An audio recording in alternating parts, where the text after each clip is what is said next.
Dr. Bill Crawford here, psychologist, speaker, author of 7 books, host of 2 PBS specials. Here again to bring you another tip on how to help you create the life you want. Today I want to look at a quote on patience. It's by the author Joyce Meyer, and she says, "Patience isn't the ability to wait.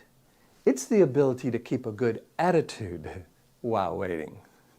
I love that because when I do my presentations, by the way, I'll ask people, what are the qualities and characteristics we want to be able to access in order to bring our best to life, in order to be successful, in order to be happy? What would we teach to those we love?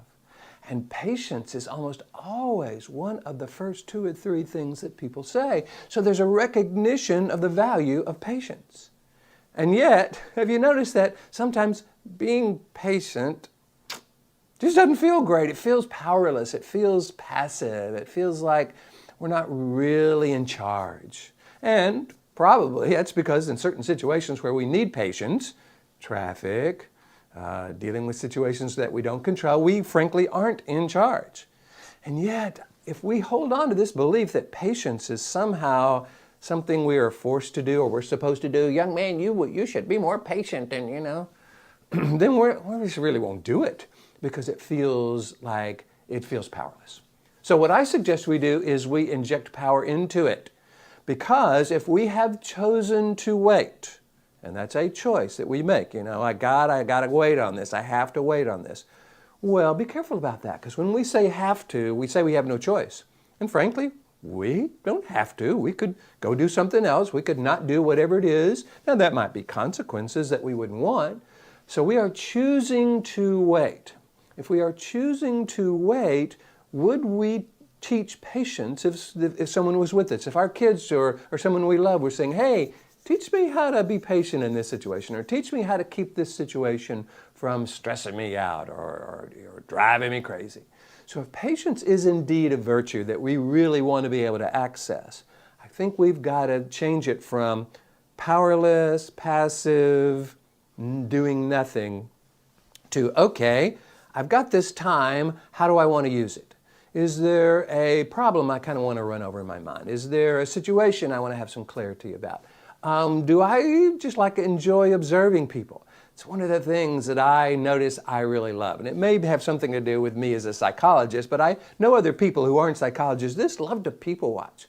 I love to watch interactions. I love to watch body language. I love to get a sense of what's going on in their minds. So for me, that's fascinating. And I use it as a time when I'm in line at the grocery store or in situations like that where I can, in the airport, I do a lot of traveling. So there's a lot of time I'm going through security. I am practicing patience, but I want to have a good attitude. My son, Christopher, who I love, a 27-year-old guy, great guy, talked about kind of impatience. And he said, Dad, you can be impatient, you just don't get stressed out about it. So, hey, yeah, I think that's important. Sometimes I do kind of want things to move along, so there's a certain amount of impatience there, but I don't get stressed out about it. I keep a good attitude even when I'm wanting things to move along. And I think a lot of people go, really? Is that possible? Isn't kind of impatience go along with a bad attitude? So I think that's what we got to look at. If we want patience, or even if we want to be impatient but still have a good attitude, I think that's what got to be our goal. So now we have to ask ourselves, what does that look like? If I were practicing this, if I were teaching this, how could I have a good attitude while I am practicing patience?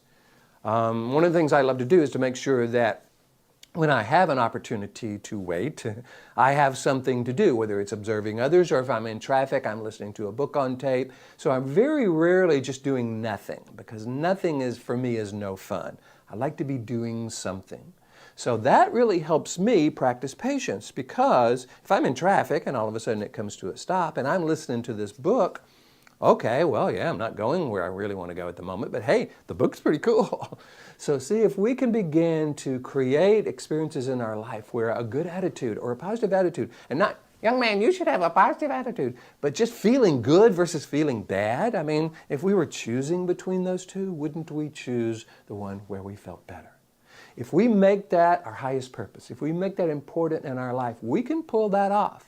If someone said, I'm going to pay you $10 million to have a good attitude while you're waiting online in situations for the next 2 months. Is that a bet we would take?